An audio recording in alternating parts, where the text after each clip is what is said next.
1916년 한반도 북쪽 끝. 신의주의 겨울은 사람을 사람답게 두지 않습니다. 살을 파고드는 칼바람보다 더 차가운 게 있었죠. 사람들의 눈빛입니다. 법이 멀고 주먹이 가까운 곳, 경찰 배지보다 쇠파이프가 먼저 고개를 들던 시대. 그날 그런 땅에서 한 소년이 태어났습니다. 누구도 박수 쳐주지 않았고 누구도 축복을 빌어주지 않았습니다. 그저 살아남아라. 그게 이 도시가 아이에게 건네는 유일한 인사였습니다. 소년은 일찍 배웁니다. 친구를 만들기 전에 적을 알아야 한다는 걸요. 웃음보다 침묵이 안전하고 약한 마음은 곧 상처가 된다는 걸요. 신의주의 골목은 학교였고 주먹은 교과서였습니다. 그는 무리를 짓지 않았습니다.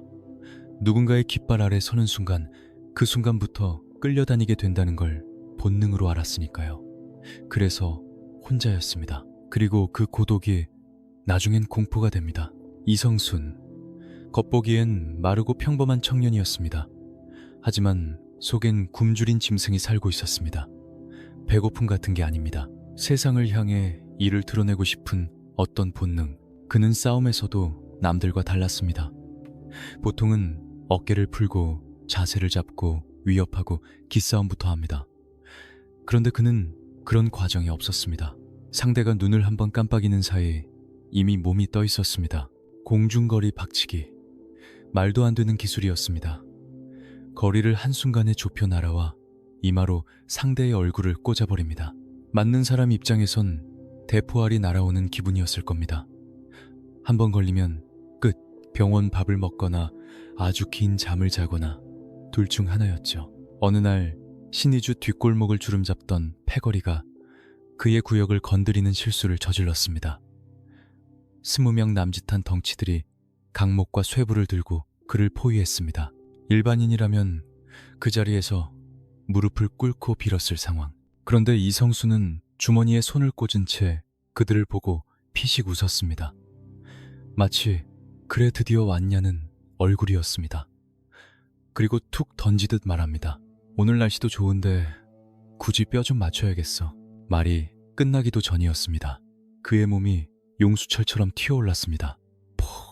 둔탁한 소리와 함께 선두에 있던 행동대장이 허수아비처럼 꺾여나갔습니다. 싸움이 아니었습니다. 청소였습니다. 그는 춤을 추듯 사람들 사이를 누볐고 정확히 급소만 골라 찍었습니다. 도구 든 놈은 팔을 못쓰게 만들었고 발로 설치는 놈은 다시 걷기 힘들게 만들었습니다. 불과 몇 분, 골목은 신음으로 가득 찼습니다. 20명이 바닥에 널브러져 뒹굴 때 그는 옷에 묻은 먼지를 털며 유유히 걸어나갔습니다. 그 평온함이 더 잔인했습니다. 그날 이후 신의주 바닥의 공기가 바뀌었습니다. 사람들은 더 이상 그를 이름으로 부르지 않았습니다. 무리를 짓지 않고 홀로 다니며 한 번 물면 절대 놓지 않는 맹수, 호랑이보다 표독스럽고 표범보다 빠른 동물. 그때부터 그는 시라소니로 불리기 시작합니다. 하지만 신의주는 너무 좁았습니다. 동네 건달 몇 명을 교육시키는 걸로는 그의 피가 식지 않았습니다. 그는 국경 너머를 바라보기 시작했습니다. 더 크고 더 위험한 냄새가 나는 곳. 일본의 야쿠자, 중국의 조직들 대륙을 떠도는 낭인들이 서로의 목덜미를 노리는 곳. 그는 짐을 쌀 것도 없었습니다. 두 주먹과 언제든 상대를 보내버릴 배짱이면 충분했으니까요. 기차에 몸을 싣던 순간 그는 속으로 다짐합니다. 진짜 사냥터로 간다. 이제 막 발톱을 드러낸 시라소니가 향한 곳은 낭만과 음모가 춤추는 마의 도시 상하이였습니다.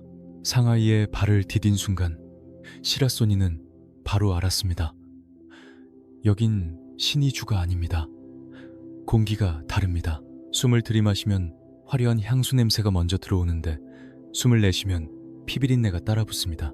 네온사인이 밤을 낮처럼 밝히고 그 불빛 아래에선 사람의 욕망이 더 적나라하게 보였습니다. 웃는 얼굴 뒤로 칼이 숨겨져 있고 악수하는 손끝으로는 이미 배신이 계산되는 도시. 동양의 파리라 불렸지만 실상은 동양의 지옥이었죠. 프랑스 조계, 치외법권, 경찰도 함부로 발을 못 들이는 구역, 거대한 도박장 술집 활락가가 엉켜있는 곳, 권력은 법이 아니라 돈과 칼로 굴러갔습니다. 일본의 야쿠자, 중국의 조직들, 서양에서 흘러든 놈들까지 서로가 서로의 목을 노리며 살았습니다. 이런 곳에서 이름을 날린다는 오야붕들은 혼자 다니지 않습니다. 늘 떡대 좋은 부하들을 병풍처럼 세우고 검은 세단에서 내려 사람들을 눌러버리죠. 그런데 이 낯선 조선 사내는 달랐습니다. 늘 혼자였습니다. 낡은 코트, 텅 빈 손 뒤에는 부하 한 명도 없었습니다. 상하이의 밤거리에서 그는 유령처럼 걸었습니다. 사람들은 처음엔 비웃었습니다. 저 마른 조선놈이 겁도 없이 어디서 기웃거려. 그런데 비웃음이 공포로 바뀌는 데는 오래 걸리지 않았습니다. 이 도시는 약해 보이는 놈부터 뜯어먹는 정글이니까요. 그리고 그 정글은 곧 그에게 이를 드러냈습니다. 어느 날 밤 프랑스 쪽의 거대한 도박장, 판돈이 오가고 술과 담배 연기가 천장을 덮고 웃음소리 사이로 욕설이 끼어드는 곳, 그곳으로 시라소니가 들어섰습니다. 그는 테이블 사이를 무심히 지나가다 누군가와 어깨가 스쳤습니다. 순간 공기가 바뀝니다. 어이 눈을 어디다 달고 다니는 거야. 죽고 싶어 험악한 사내가 벌떡 일어났고 수명의 조직원들이 순식간에 그를 에워쌌습니다. 그들의 손엔 번뜩이는 칼쇠 파이프 연장이 들려 있었습니다. 구경꾼들은 본능적으로 뒤로 물러났습니다. 이건 끝났다, 다들 그렇게 생각했죠. 하지만 시라소니는 하품하듯 목을 뚜둑 꺾었습니다. 그리고 나지막이 말합니다. 갈 길 가려는 사람 붙잡고 뭐하는 짓들이야. 귀찮게 하지 말고 비켜. 그 말이 도박장 바닥에 떨어지자 사내들의 얼굴이 일그러졌습니다. 기름통에 성냥을 던진 꼴이었습니다. 이 건방진 놈이 욕설과 함께 사방에서 칼날과 쇠파이프가 날아들었습니다. 그 순간 도박장 안의 시간이 잠깐 멈춘 것 같았습니다. 시라소니의 몸이 솟구칩니다. 마치 중력을 거스르는 것처럼. 그리고 허공을 가르는 그 기술, 공중거리 박치기, 퍽, 그 소리는 수박이 깨지는 소리가 아니었습니다. 사람의 얼굴이 한 번에 무너지는 끔찍한 파열음이었죠. 선두에 섰던 거구가 비명도 못 지르고 뒤로 나가 떨어졌습니다. 그 뒤는 더 잔혹했습니다. 10여 명이 달려들었지만 그의 옷자락 하나 스치지 못했습니다. 그는 종이 한 장 차이로 주먹을 피했고 무릎과 팔꿈치, 그리고 그 무시무시한 이마로 정확히 급소만 찍었습니다. 관절이 꺾이고 이빨이 바닥에 흩뿌려지고 누군가는 벽에 처박혀 기절했습니다. 몇 분, 딱 그 정도였습니다. 도박장은 아수라장이 됐고 구경꾼들은 입을 다물지 못했습니다. 칼을 든 놈이 찌르기도 전에 그의 발이 턱을 올려붙였고 그 사내는 허공에서 한 바퀴를 돌며 쓰러졌습니다. 마지막 남은 한 놈이 공포에 질려 뒷걸음질 치자 시라소니는 다가가 어깨를 툭툭 털어주며 말했습니다. 가서 전해라. 조선에서 온 이성순이가 다녀갔다고. 다음에 또 길 막으면 그땐 병원이 아니라 땅속으로 보내준다. 그날 밤 소문은 불길처럼 퍼졌습니다. 도구 하나 없이 맨주먹으로 무장한 조직원 수십 명을 망가뜨린 괴물. 야쿠자도 중국 조직도 서양 놈들도 이 독불 장군을 함부로 건드리지 못했습니다. 잡으러 보낸 놈들은 묵사발이 되어 돌아왔고 돈으로 사려는 제 아내는 눈길조차 주지 않았습니다. 나는 누구 밑에서 꼬리 흔드는 개가 아니다. 나는 나다. 그때부터 상하이의 뒷골목에서 이성순이라는 이름은 공포이자 경이가 됩니다. 약한 상인을 괴롭히는 놈들을 보면 그냥 지나치지 않았고 힘으로 횡포를 부리는 조직이 있으면 홀로 쳐들어가 쑥대밭을 만들었습니다. 그는 권력을 탐하지 않았지만 그의 존재 자체가 권력이었습니다. 그런데 전설이 가장 빛날 때 반드시 그림자가 덮칩니다. 1945년 일본이 패망했다는 소식, 조국이 해방되었다는 소식이 상하이에까지 닿았습니다. 상하이의 밤을 지배하던 시라소니는 잠시 멈춰섭니다. 그리고 결심하죠. 돌아간다. 하지만 그가 돌아갈 서울은 해방의 환호 뒤에 숨은 또 다른 지옥이 기다리고 있었습니다. 그리고 그곳에는 이미 주먹 황제라 불리는 거대한 산이 버티고 있었습니다. 김두한이라는 이름이요. 1945년 8월, 거리마다 해방의 환호가 터졌습니다. 사람들은 태극기를 흔들었고 울었습니다. 하지만 환호가 잦아들고 밤이 오면 서울의 골목은 더 깊은 어둠으로 가라앉았습니다. 일제 경찰이 물러난 자리에 남은 건 질서가 아니라 공백이었고, 그 공백은 가장 먼저 주먹들이 채웠습니다. 명동, 종로, 동대문, 구역마다 주인을 자처하는 놈들이 깃발을 꽂고 세력을 과시했습니다. 나라가 풀려났다고 해서 사람들의 삶이 갑자기 나아지는 게 아니었습니다. 오히려 굶주림과 혼란이 더 거칠게 사람들을 몰아붙였죠. 약한 사람을 잡아먹는 속도는 언제나 세상이 무너질 때 더 빨라집니다. 그때 대륙의 밤을 찍고 돌아온 한 사내가 서울역에 발을 디뎠습니다. 시라소니, 이성순, 낡은 코트, 굳은 얼굴, 그리고 여전히 혼자 그의 귀국 소식은 바람보다 빨랐습니다. 상하이에서 날고 기던 놈들을 맨손으로 때려잡던 그 미친놈이 왔다. 서울의 건달들은 긴장했습니다. 늑대가 내려왔는데 동네 개들이 떨지 않을 수가 없죠. 하지만 서울엔 이미 거대한 산맥이 하나 버티고 있었습니다. 종로의 맹주 장군의 아들 김두한. 그는 개인이 아니었습니다. 조직이었습니다. 수많은 부하, 촘촘한 세력망, 그리고 종로 바닥을 틀어진 권위. 시라소니가 최강의 무력이라면 김두한은 최대의 조직력이었습니다. 사람들은 수군댔습니다. 과연 시라소니가 김두한 앞에서도 고개를 빳빳이 들 수 있을까? 아니면 둘이 붙어서 서울이 반으로 쪼개질까? 골목마다 소문이 돌았고 술집마다 내기가 오갔습니다. 누가 더 세냐는 질문은 사실 그 시대 사람들의 불안이었습니다. 힘 있는 놈만 살아남는 세상에서 힘의 서열은 곧 생존의 지도였으니까요. 운명의 날, 종로의 한 요정. 문이 닫히자 공기가 달라졌습니다. 방 안엔 긴장감이 칼날처럼 섰습니다. 김두한의 등 뒤에는 기라성 같은 부하들이 도열해 있었고 눈빛만으로도 사람을 눌러버릴 기세였습니다. 그런데 시라소니의 뒤에는 아무도 없었습니다. 창문 틈으로 들어오는 바람만이 그의 등 뒤를 스쳤죠. 그 대비가 더 무서웠습니다. 누군가의 세력이 아니라 한 사람의 몸뚱어리 하나가 이 자리에 앉아있다는 사실. 그것 자체가 폭력이었습니다. 부하들 중 하나가 나설 기세였습니다. 건방지다는 말이 목구멍까지 올라온 순간 김두한이 손을 들어 막았습니다. 김두한은 본능적으로 알았습니다. 눈앞의 마른 사내는 지금까지 상대해온 종로의 주먹들과는 결이 다르다는 것을 시라소니도 느꼈습니다. 김두한에게서 뿜어져 나오는 묵직함, 주먹만으로 만들어진 카리스마가 아니라 사람을 거느려 본 자의 무게, 잠시 침묵, 그리고 김두한이 먼저 입을 엽니다. 형님 먼 길 오시느라 고생하셨습니다. 방 안이 얼어붙었습니다. 김두한이 초면의 상대에게 형님이라 부르며 고개를 숙였습니다. 그건 굴복이 아니었습니다. 진짜 사나이가 진짜를 알아보는 존중이었습니다. 시라소니는 잠깐 멈칫했지만 곧 미세하게 웃었습니다. 아우님 소문은 익히 들었네. 배짱 한번 두둑하구만. 피 튀기는 혈투 대신 뜨거운 술잔이 오갔습니다. 그날 두 사람은 의형제를 맺습니다. 조직과 조직의 결합이 아니라 사나이와 사나이의 약속. 그 소식이 퍼지자 서울 바닥은 경악했습니다. 호랑이 등에 날개가 달렸다. 김두한의 조직력과 시라소니의 최강 무력이 손을 잡았으니 이제 누가 감히 건드리겠냐는 말이 나왔죠. 하지만 시라소니는 누군가의 그늘 아래 주저앉는 사람이 아니었습니다. 그는 여전히 혼자처럼 움직였고 명동과 종로를 자기 안방처럼 휘저었습니다.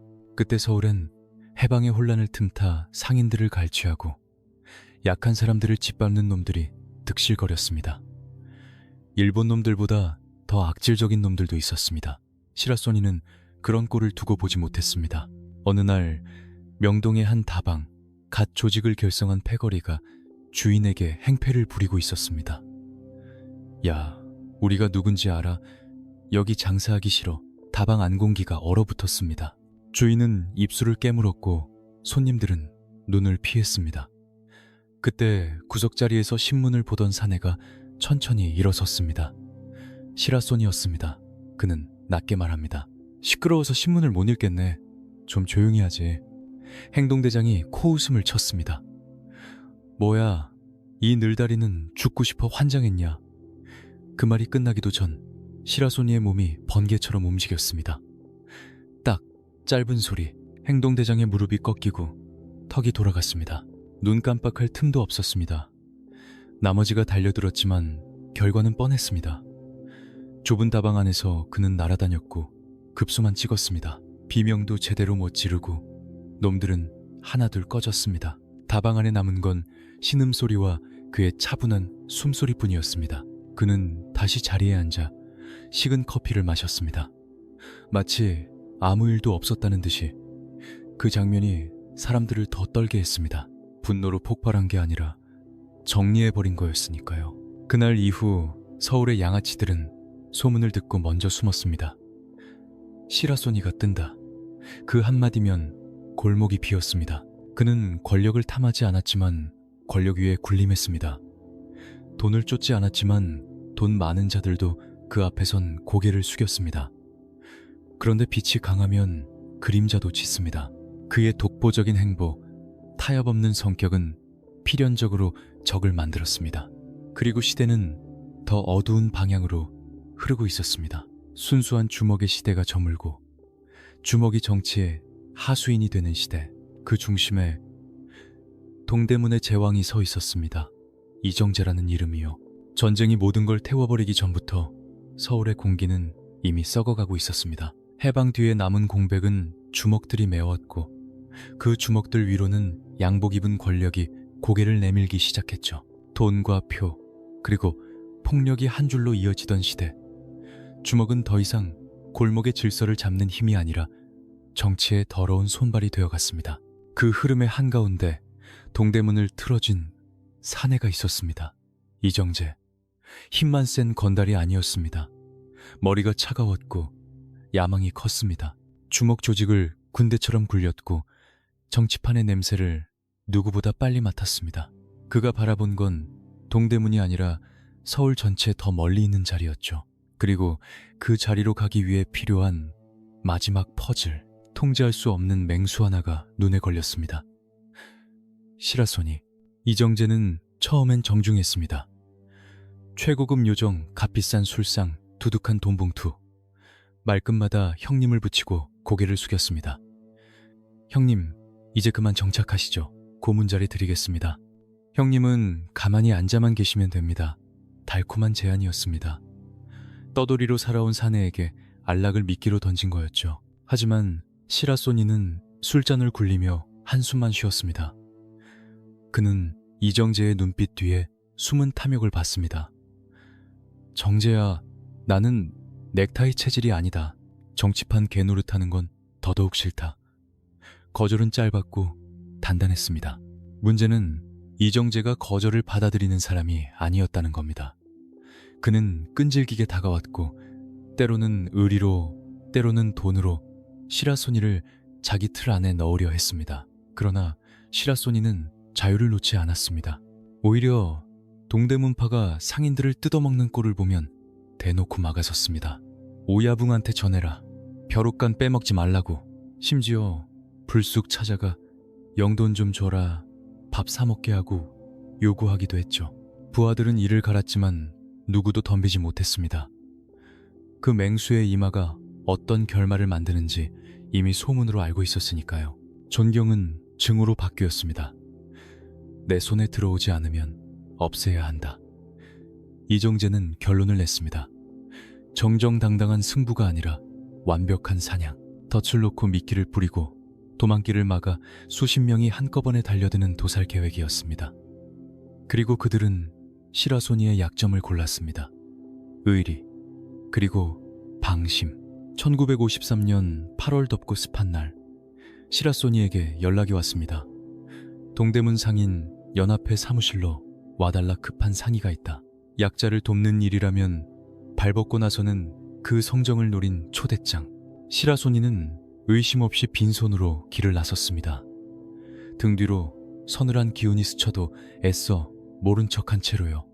그는 아직 몰랐습니다. 그 문을 여는 순간 전설이 피로 찢겨나갈 줄은. 1953년 8월, 늦여름의 열기가 아직 벽에 붙어있던 날이었습니다.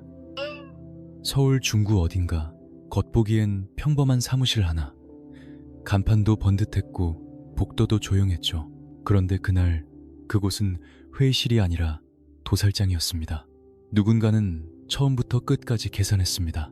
시라소니가 가장 거절 못하는 명분, 전쟁 상위 군인들의 생계 지원 문제, 약한 사람 일이라면 제 몸을 던지는 그 성정, 그걸 미끼로 삼았습니다. 시라소니가 건물 입구에 들어섰을 때 묘한 정적이 흘렀습니다. 평소라면 사람들 발소리, 담배 연기 욕설이 섞여 있어야 할 복도가 텅 비어 있었습니다. 공기가 무겁게 가라앉아 숨을 들이마시면 쇠맛이 나는 것 같았죠. 하지만 그는 스스로를 속였습니다. 설마 아우들이 나를 속이겠나. 그 믿음이 그를 계단 위로 밀어 올렸습니다. 2층 문을 열고 들어서는 순간 등 뒤에서 쾅 하고 철문이 닫혔습니다. 이어서 차르륵 자물쇠가 잠기는 소리, 퇴로가 끊겼습니다. 사무실 안은 이미 사람으로 꽉 차 있었습니다. 수십 명, 동대문 쪽 사내들, 낯선 얼굴들, 눈빛이 죽어있는 놈들. 손에는 강목 쇠파이프, 낫도끼 같은 연장이 번뜩였습니다. 그제야 시라소니의 척추를 타고 본능이 소리쳤습니다. 함정이다. 누군가가 떨리는 목소리로 말했습니다. 형님, 죄송합니다.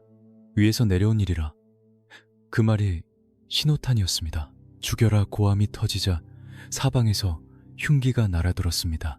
그 순간 시라소니는 마지막까지 사람으로 싸우려 했습니다.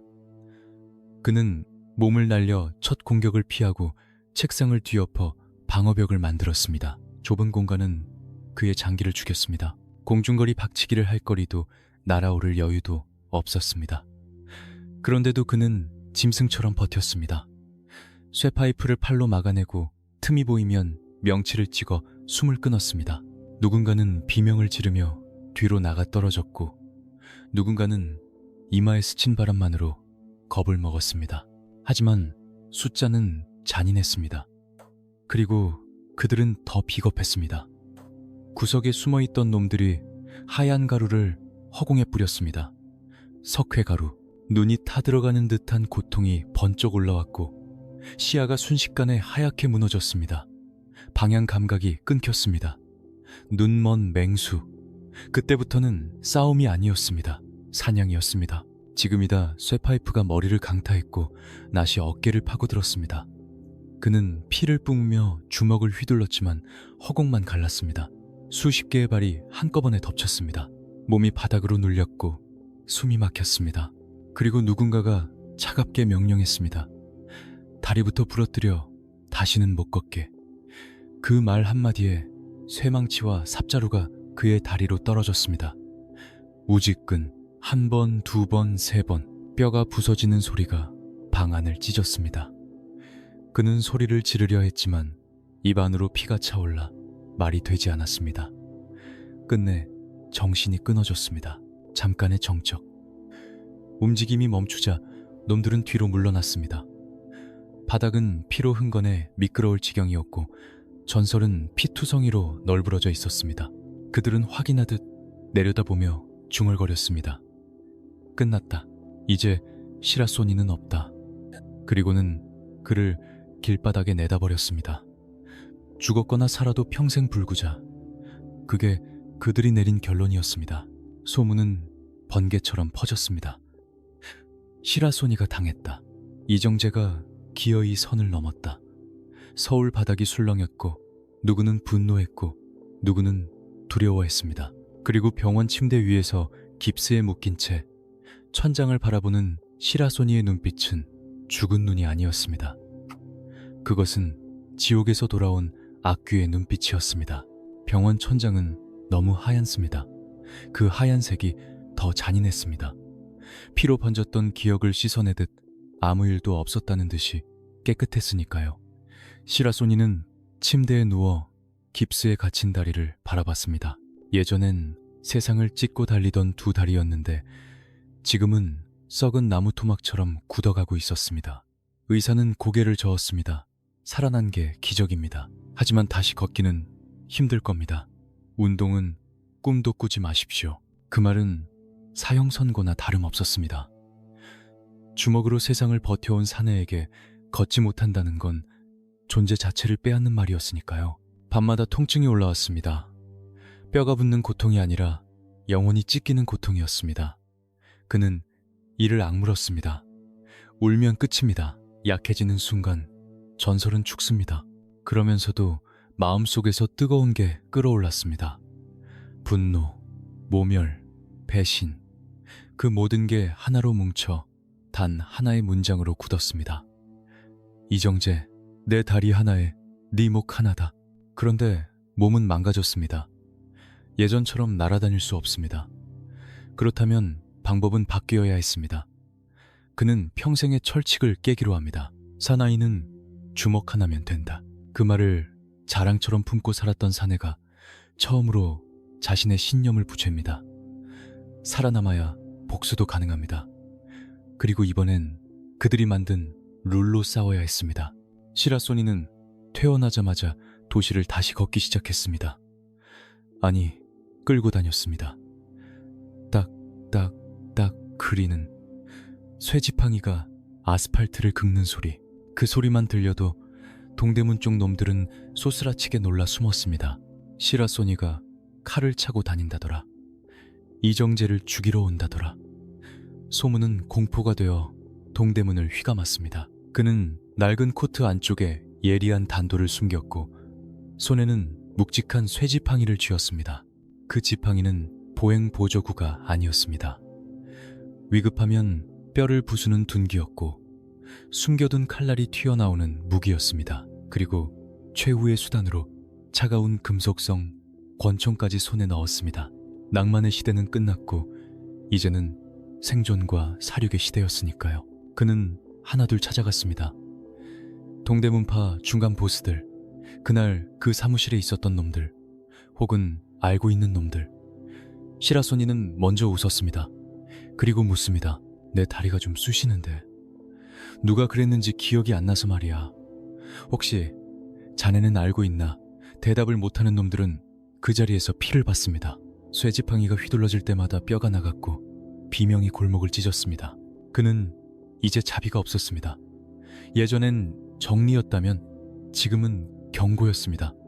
한 번의 경고로 끝내지 않겠다는 경고. 그 소문이 이정재 귀에 들어갔습니다. 그는 불안에 떨었습니다. 수백 명의 부하가 주변을 지키고 경호원을 늘리고 동선을 바꿨습니다. 그런데도 밤마다 악몽을 꿨습니다. 피투성이 시라소니가 쇠지팡이를 질질 끌며 침실문을 여는 꿈.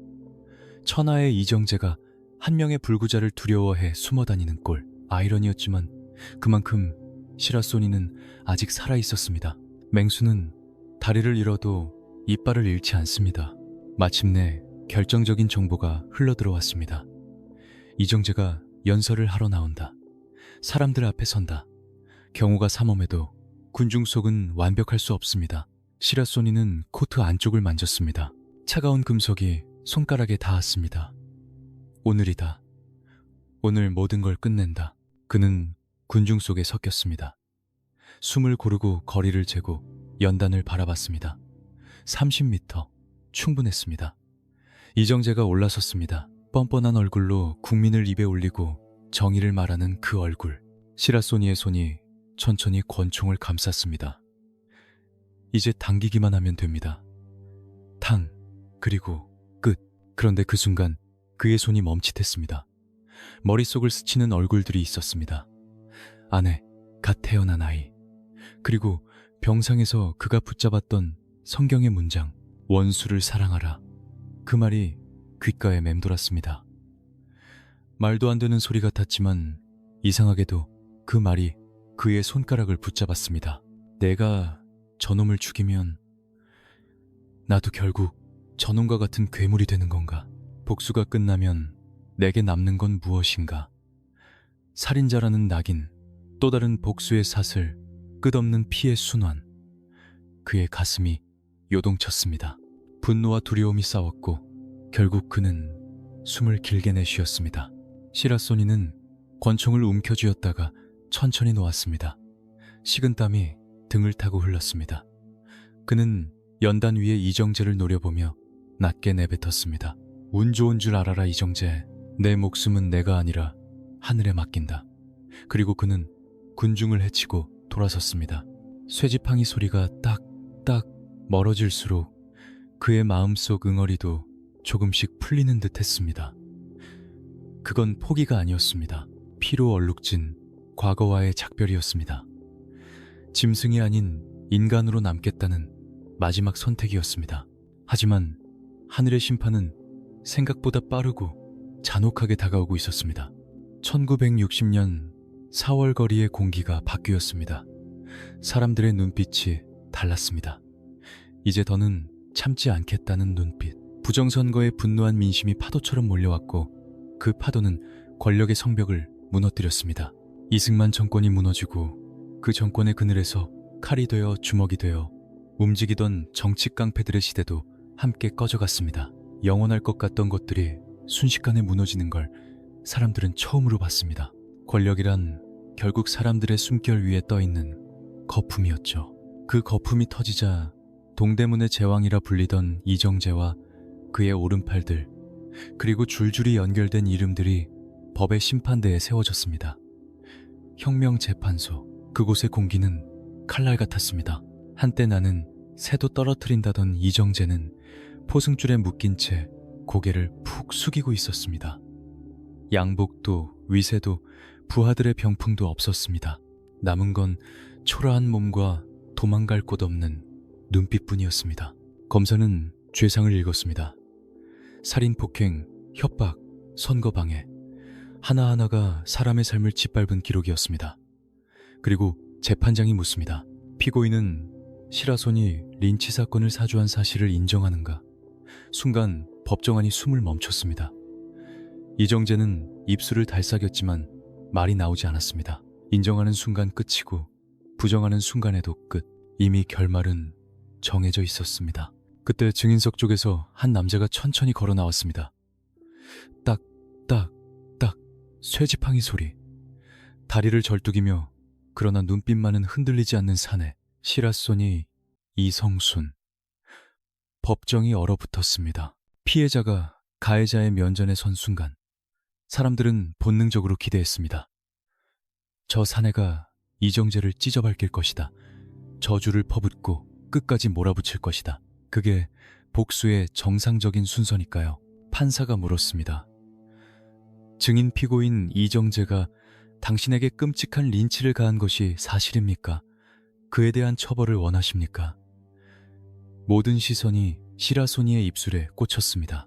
방청객도, 판사도, 검사도, 심지어 이정재조차 떨리는 눈으로 그를 올려다보았습니다. 그 한마디가 이정재의 목숨을 결정할 수 있다는 걸 모두가 알고 있었죠. 시라소니는 잠시 침묵했습니다. 그 침묵 사이로 그의 눈앞에 지난날이 주마등처럼 스쳤습니다. 신의주의 칼바람, 상하이의 네온, 그리고 그 좁은 사무실에서 날아들던 쇠파이프와 석회가루, 다리가 부서지던 소리, 피가 목으로 넘어오던 맛, 분노가 치밀어 오를 법도 했습니다. 그런데 그의 표정은 호수처럼 고요했습니다. 누군가는 그 고요함이 더 무섭다고 느꼈을 겁니다. 진짜로 모든 걸 내려놓은 사람의 눈빛이었으니까요. 그는 천천히 입을 열었습니다. 판사 양반, 다 지나간 일입니다. 법정이 술렁했습니다. 그는 이어서 말했습니다. 깡패가 싸우다 보면 맞을 수도 있고 때릴 수도 있는 거 아니겠어? 사람들은 귀를 의심했습니다. 이건 용서가 아니라 상식 밖의 선언이었습니다. 그는 잠시 멈추고 이정재를 바라봤습니다. 그 눈빛은 증오가 아니었습니다. 연민도 아니었습니다. 그냥 끝났다는 눈빛이었습니다. 그리고 마지막으로 한마디를 던졌습니다. 저 친구 어차피 곧 갈 사람 아닙니까? 내가 여기서 돌 하나 더 얹어서 뭐 하겠어? 나는 원한 같은 거 없어. 다 용서했습니다. 정적이 내려앉았습니다. 판사도 방청객도 검사의 손끝도 멈췄습니다. 이정재는 고개를 떨구고 눈물을 흘렸습니다. 회개의 눈물인지 안도의 눈물인지 그 누구도 모릅니다. 하지만 분명한 건 하나였습니다. 시라소니의 그 한마디가 이정재에게는 사형 선고보다 더 뼈아픈 형벌이었을지도 모른다는 것. 자신이 끝까지 짓밟으려 했던 남자가 정신적으로는 이미 자기보다 훨씬 높은 곳에 서 있다는 걸 깨닫는 순간이었으니까요. 결국 이정재는 형장의 이슬로 사라졌습니다. 한 시대를 더럽혔던 정치깡패의 오욕도 함께 끝났습니다. 그리고 사람들은 묻기 시작했습니다. 그럼 시라소니는, 그 전설은 어떻게 됐냐고. 그는 그 뒤로 조용히 사라졌습니다. 더는 주먹을 휘두르지 않았습니다. 교회에 나가고 가난한 사람을 돕고 싸움 이야기가 나오면 웃으며 손사래를 쳤습니다. 누군가 형님 시라소니 맞지요? 라고 물으면 그는 고개를 저으며 말했습니다. 사람 잘못 봤소. 나는 그냥 힘없는 늙은이요. 그 말 속엔 자신의 전설을 스스로 묻어버린 사내의 쓸쓸함이 있었습니다. 주먹의 낭만이 사라지는 걸 가장 먼저 알고 있었던 사람처럼요. 1983년 1월 그는 조용히 눈을 감았습니다. 향년 66세. 장례식장에는 많은 후배들이 찾아와 울었습니다. 그들이 슬퍼한 건 단순히 큰 형님의 죽음 때문만이 아니었습니다. 시라소니가 떠나면서 맨주먹 하나로 세상과 맞서던 낭만의 시대가 완전히 끝났음을 모두가 직감했기 때문입니다. 오늘날 조폭은 기업이 되고 돈이 주먹이 되고 법이 무기가 됩니다. 하지만 시라소니는 달랐습니다. 그는 거칠고 투박했지만 자신만의 원칙이 있었고 비굴하게 무릎 꿇으니 서서 죽기를 택했던 야인이었습니다. 어쩌면 우리가 그의 전설을 붙잡는 이유는 지금은 사라져버린 어떤 야성과 순수를 그리워하기 때문인지도 모릅니다. 신해주의 차가운 바람은 멈췄지만 그 이름은 남았습니다. 시라소니. 한 시대를 가로지른 고독한 맹수의 흔적처럼. 그가 눈을 감았다는 소식이 퍼지자 서울의 오래된 골목들이 먼저 반응했습니다. 신문 한 줄보다 술집의 낮은 수근거림이 더 빨랐습니다. 시라소니가 갔다. 그 말은 한 사람의 죽음이 아니라 한 시대의 문이 닫힌다는 선언처럼 들렸죠. 장례식장에는 이름 없는 얼굴들이 줄을 섰습니다. 양복을 입었지만 손등엔 오래된 흉터가 남아있고 말끔히 머리를 넘겼지만 눈빛은 여전히 거칠었습니다. 서로 인사도 길게 하지 않습니다. 괜히 말을 많이 하면 눈물이 먼저 튀어나오니까요. 누군가는 그의 관 앞에서 고개를 떨구고 중얼거렸습니다. 형님은 끝까지 혼자였어. 맞습니다. 시라소니는 언제나 혼자였습니다. 조직을 만들지 않았고 권력을 쌓지 않았고 돈으로 사람을 묶지 않았습니다. 그래서 더 강했고 그래서 더 외로웠습니다. 세상은 늘 묻습니다. 가장 강한 주먹이 누구냐고. 하지만 진짜 질문은 그게 아니었습니다. 가장 강한 건 때릴 수 있는데도 때리지 않는 선택이었죠. 그가 연단 아래에서 방아쇠를 놓았던 순간 그게 그의 마지막 싸움이었습니다. 상대를 쓰러뜨리는 싸움이 아니라 자기 안의 짐승을 눌러앉히는 싸움. 그런데 시간이 지나면 전설은 변합니다. 사람들은 사실보다 더 자극적인 이야기를 원하니까요.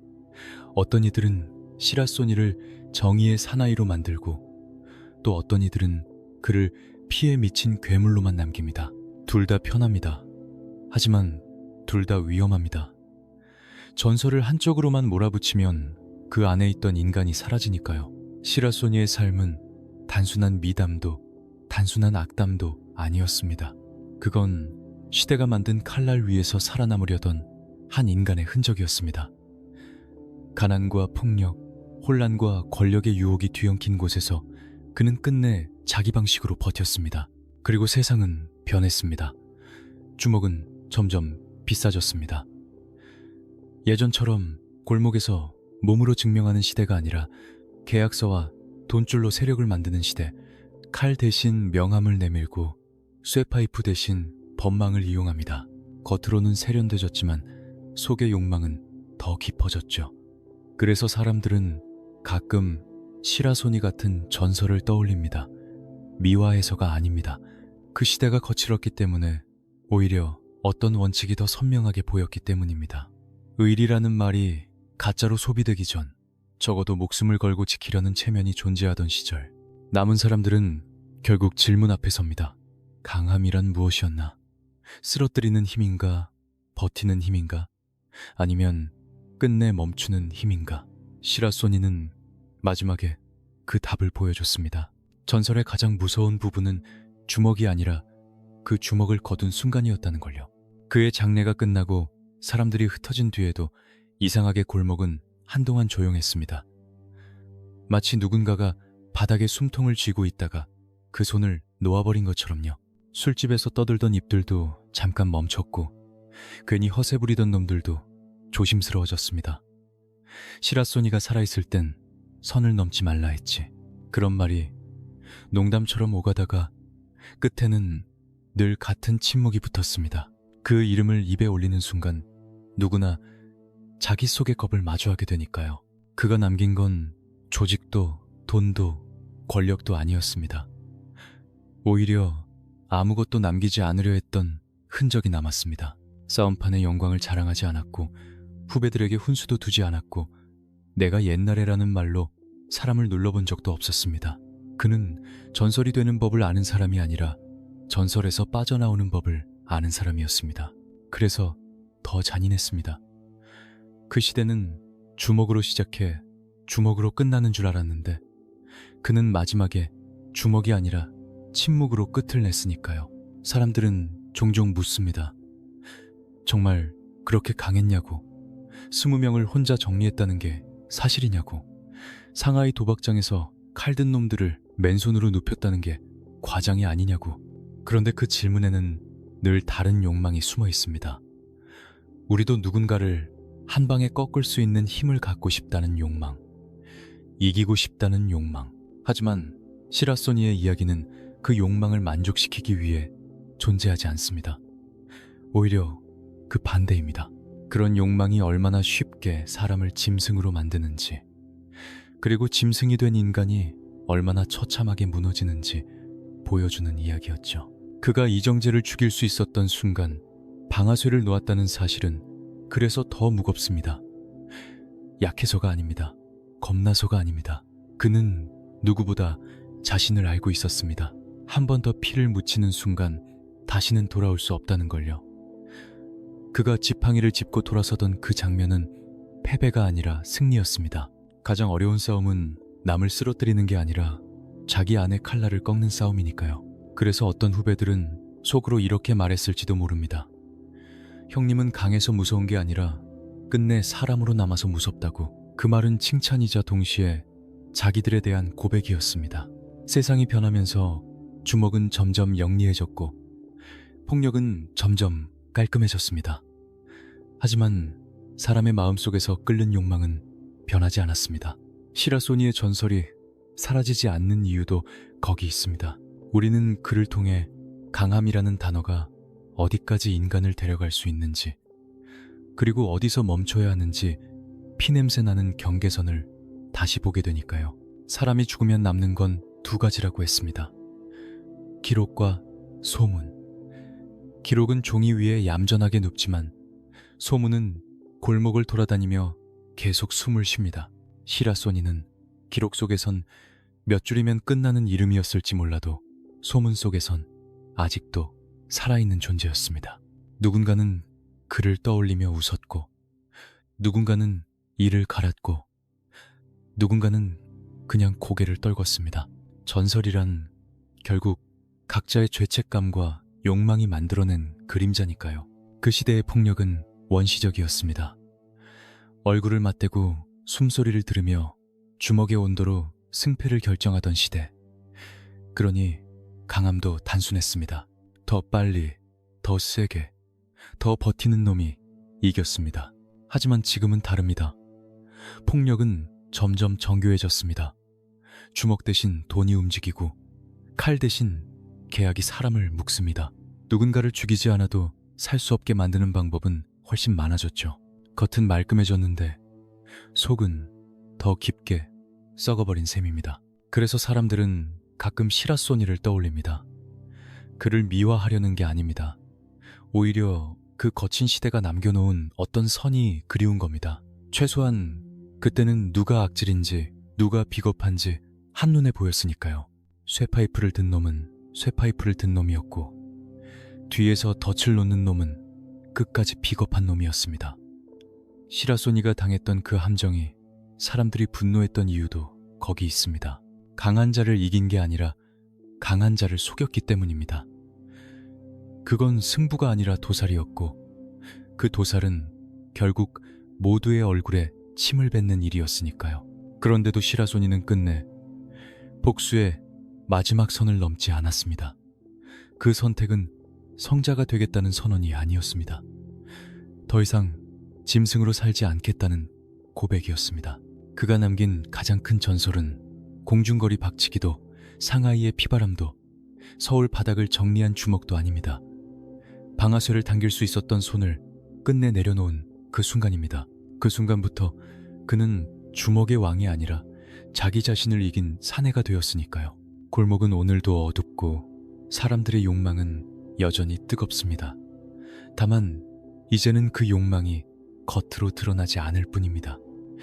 그리고 그 숨겨진 욕망이 고개를 들 때마다 사람들은 무의식적으로 한 이름을 떠올립니다.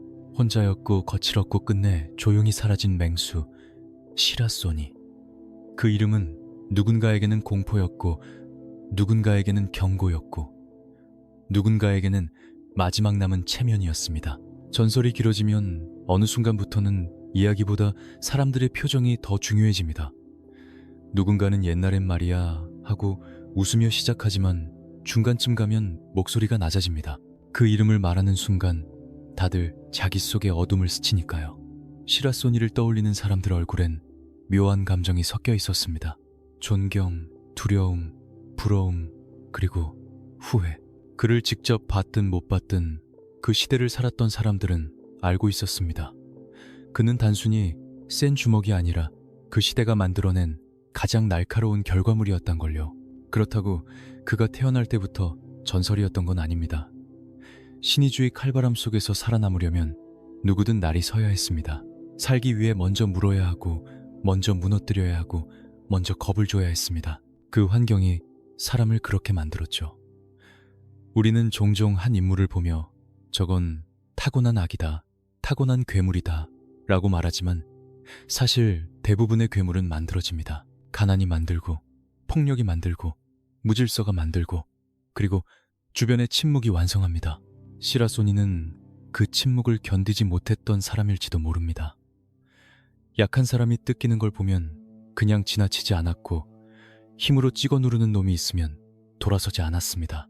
그런데 그 정의감이 언제나 정의였냐고 묻는다면 그건 또 다른 이야기입니다. 그는 좋은 사람이어서 주먹을 쥔 게 아니라 주먹 말고는 세상과 대화할 방법이 없었기 때문에 주먹을 쥔 사람이었습니다. 그래서 그의 선의는 아름답기도 했지만 동시에 무서웠습니다. 선의가 폭력과 붙어버리면 그건 칼이 되거든요. 그 시대의 사람들은 그런 칼을 필요로 하면서도 두려워했습니다.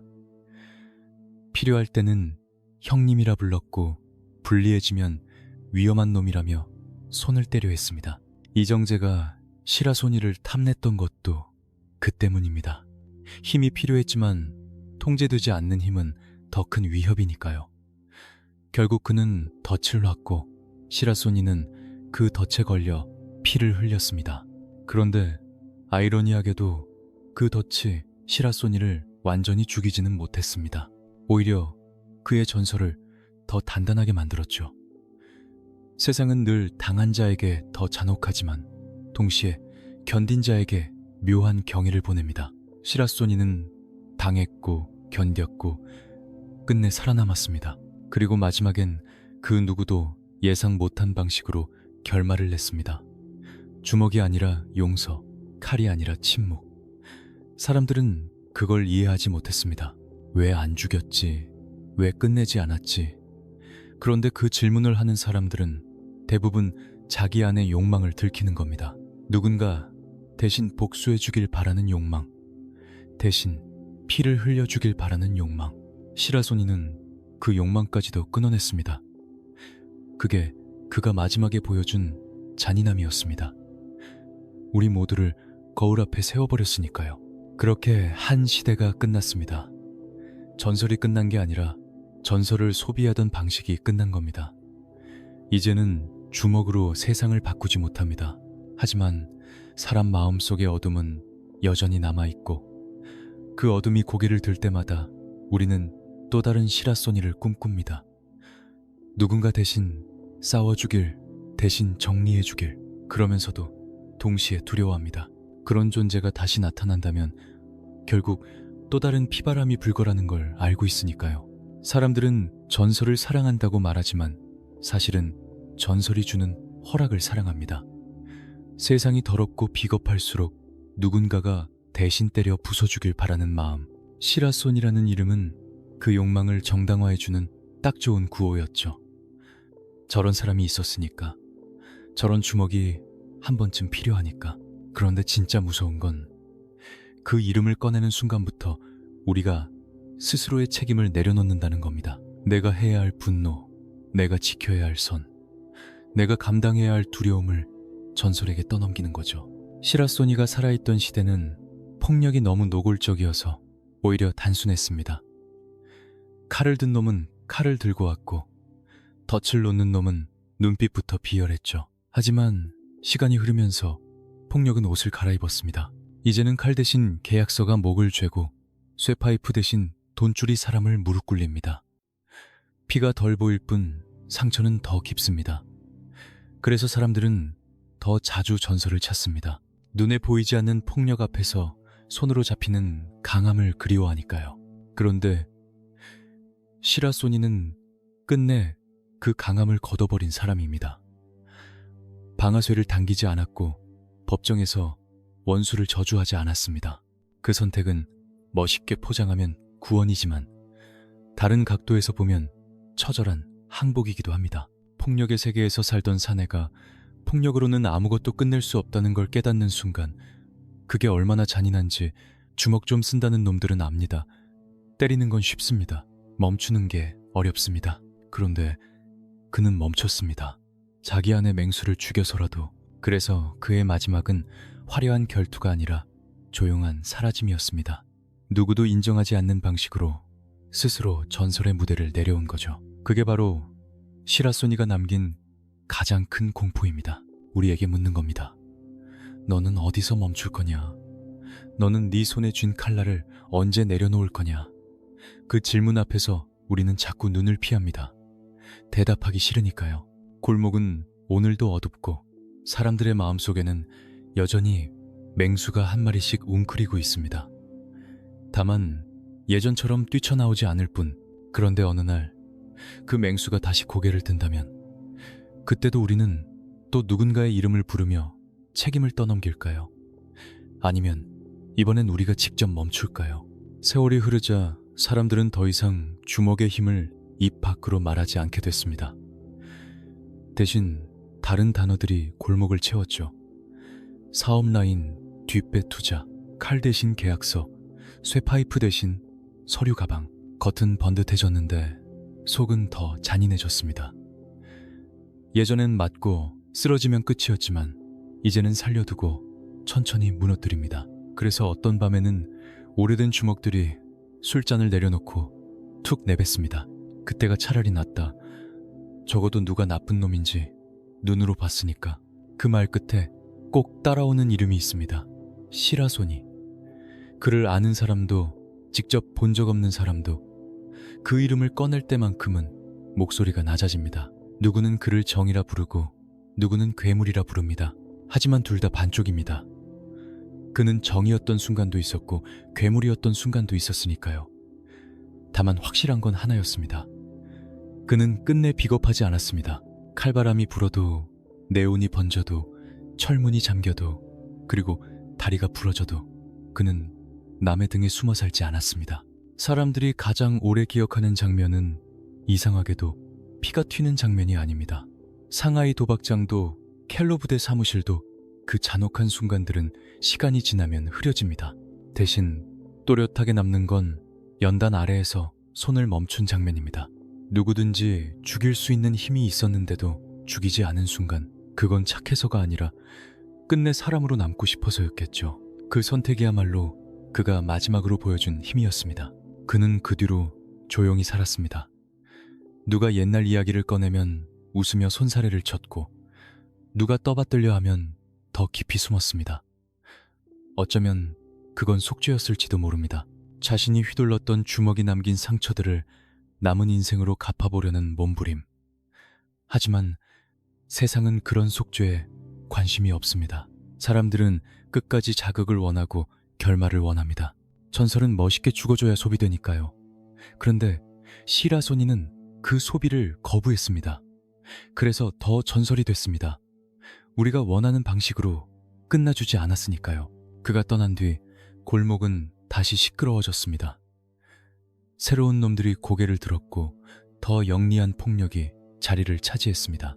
그럼에도 밤이 깊어지면 누군가는 문득 귀를 기울입니다. 딱딱딱 쇠지팡이가 바닥을 긁는 소리 같은 환청. 그 소리는 말합니다. 선을 넘지 마라. 네가 누구든 결국 너도 인간이다. 그 경고가 아직 남아있는 한 시라손이라는 이름은 완전히 죽지 않습니다. 전설은 보통 화려하게 끝납니다. 마지막 결투, 마지막 한방, 마지막 피. 사람들은 그런 엔딩을 좋아하죠. 이야기 속에서만큼은 악인이 벌을 받고 주먹은 주먹답게 쓰러져 주길 바랍니다. 그런데 시라소니의 끝은 달랐습니다. 너무 조용해서 오히려 더 잔인했습니다. 마치 너희가 원하는 결말 따위 나는 해주지 않는다는 선언처럼요. 그 조용한 끝이 가능했던 건 그가 결국 내려놨기 때문입니다. 주먹도 전설도 이름도 그는 마지막에 시라손이라는 가면을 벗고 이성순이라는 사람으로 돌아가려 했습니다. 하지만 세상은 쉽게 놓아주지 않습니다. 골목은 전설을 필요로 하고 사람들은 전설로 자기 마음을 달래니까요. 그래서 누군가는 끝까지 그를 끌어내려 했고 누군가는 끝까지 그를 떠받들려 했습니다. 둘 다 잔인한 일이었습니다. 끌어내리는 것도 떠받드는 것도 결국 인간을 인간으로 보지 않는 방식이니까요. 그가 법정에서 이정재를 용서했을 때 많은 사람들이 속으로 분노했을지도 모릅니다. 왜 용서하냐고, 왜 끝까지 물지 않냐고. 그런데 그 분노는 사실 가해자에 대한 분노가 아니라 자기 욕망이 꺾인 분노였습니다. 누군가 대신 복수해주길 바랐고 누군가 대신 피를 흘려주길 바랐던 마음. 시라소니는 그 욕망을 단칼에 잘라버렸습니다. 다 지나간 일이다. 그 한마디로 우리 안의 가장 어두운 부분까지도 드러나게 만들었죠. 시간이 지나면서 사람들은 또 다른 방식으로 그를 소비합니다. 어떤 이들은 그래도 결국 교회 다니며 착해졌다라고 말하며 그를 미담으로 만들고, 어떤 이들은 결국 주먹이었을 뿐이라며 그를 괴물로만 남깁니다. 하지만 진짜 이야기는 그 중간에 있습니다. 그는 시대가 만든 칼날이었고 동시에 그 칼날을 자기 손으로 꺾어버린 사람이었습니다. 그게 가능했던 이유는 그가 가장 밑바닥에서 가장 높은 곳까지 다 봤기 때문입니다. 신의주의 정글도 받고 상하이의 욕망도 받고 서울의 권력도 받습니다. 그리고 깨달았겠죠. 결국 끝에 남는 건 피가 아니라 공허라는 걸. 그래서 그는 조용히 살았고 조용히 떠났습니다. 그 조용함이 남긴 여운은 지금도 골목 어딘가에 남아 있습니다. 힘이란 무엇인지, 강함이란 무엇인지, 그리고 인간이 어디서 멈춰야 하는지. 시라소니의 전설은 주먹 자랑이 아니라 그 질문을 던지는 이야기였으니까요. 전설의 끝은 늘 허무합니다. 사람들은 마지막에 한 방을 기대하고 화려한 결투를 기대하고 피로 쓰인 결말을 기대합니다. 그런데 시라소니의 마지막은 그 모든 기대를 조용히 비켜갑니다. 그는 누구도 쓰러뜨리지 않았고 누구에게도 복수를 완성하지 않았고 누구에게도 내가 이겼다 라고 외치지 않았습니다. 대신 그는 자기 안의 짐승을 꺾고 전설이라는 무대를 스스로 내려왔습니다. 그게 마지막 승부였습니다. 1960년 혁명 재판정에서 그가 던진 다 지나간 일이라는 말은 사실 그날 법정에 있던 사람들 모두에게 한 말이었습니다. 피해자와 가해자만의 이야기가 아니었습니다. 폭력을 구경하던 사람들, 폭력을 소비하던 사람들, 폭력 뒤에 숨어 이익을 챙기던 사람들, 그들 모두를 향한 조용한 심판이었죠. 너희는 대체 무엇을 원했느냐? 그 질문 앞에서 누구도 떳떳할 수 없었습니다. 이정재는 결국 형장의 이슬로 사라졌습니다. 정치 깡패의 시대도 그렇게 막을 내렸습니다. 그런데 시라소니는 그 이후에도 한동안 살아야 했습니다. 몸은 망가졌고 이름은 너무 유명했고 세상은 그를 가만히 두지 않았습니다. 누군가는 그를 찾아와 무용담을 요구했고 누군가는 그를 이용하려 했고 누군가는 그를 두려워했습니다. 하지만 그는 점점 더 깊이 숨어들었습니다. 사람들 눈에 띄지 않는 곳에서 더 이상 주먹이 아닌 삶을 살려고 했습니다. 그가 선택한 건 신앙이었습니다. 신이 모든 걸 해결해 준다는 말이 아니라 최소한 자신이 더 이상 피해 사슬을 이어가지 않겠다는 다짐. 누군가 형님 그때 왜 안 쏘셨어요? 라고 묻는다면 그는 아마 이렇게 말했을지도 모릅니다. 쏘고 나면 내 인생은 끝나. 그런데 안 쏘면 내 인생은 그때부터 시작이야. 그 말은 멋있는 대사가 아니라 피냄새 속에서 겨우 찾아낸 숨구멍이었겠죠. 1983년 1월 그는 조용히 눈을 감았습니다. 향년 66세. 장례식장에 모인 사람들은 울었습니다. 하지만 그 울음은 단지 큰 형님의 죽음 때문이 아니었습니다. 그들이 울었던 건 자기들이 살던 시대가 정말로 끝났다는 사실 때문이었을 겁니다. 맨주먹 하나로 세상과 맞서던 시대. 어떤 의미에서는 가장 야만적이었지만 또 어떤 의미에서는 가장 솔직했던 시대. 그 시대의 마지막 상징이 떠났으니까요. 세상은 이제 더 영리해졌습니다. 폭력은 더 교묘해졌고 욕망은 더 세련된 옷을 입었습니다. 그래서 우리는 가끔 이유 없이 답답할 때가 있습니다. 누가 잘못했는지 알겠는데 누구를 때려야 할지 모르는 답답함. 그때 사람들은 무의식적으로 전설을 찾습니다. 시라소니 같은 존재가 나타나서 한 번에 정리해 주길 바라는 마음. 그런데 시라소니의 이야기가 우리에게 진짜로 남기는 건 그 정리의 쾌감이 아닙니다. 그는 마지막에 보여줬습니다. 진짜 강함은 때릴 수 있는데도 때리지 않는 데서 나온다는 걸. 진짜 승리는 상대를 꺾는 게 아니라 자기 안의 폭력을 다스리는 데 있다는 걸. 그게 가능했기에 그는 단순한 깡패가 아니라 한 시대의 거울이 되었습니다. 우리가 그 전설을 기억하는 이유는 주먹이 그리워서가 아닙니다. 그 주먹을 거둔 손이 남긴 질문이 아직도 유효하기 때문입니다. 우리는 어디서 멈출 것인가? 우리는 무엇으로 살아남을 것인가? 그리고 우리 안의 맹수를 끝내 인간으로 붙잡아 둘 수 있는가? 시라소니. 신해주의 칼바람에서 태어나 상하이의 네온을 찍고 서울의 권력과 맞서다 끝내 조용히 사라진 고독한 맹수. 그의 전설은 끝났지만 그의 질문은 아직 끝나지 않았습니다.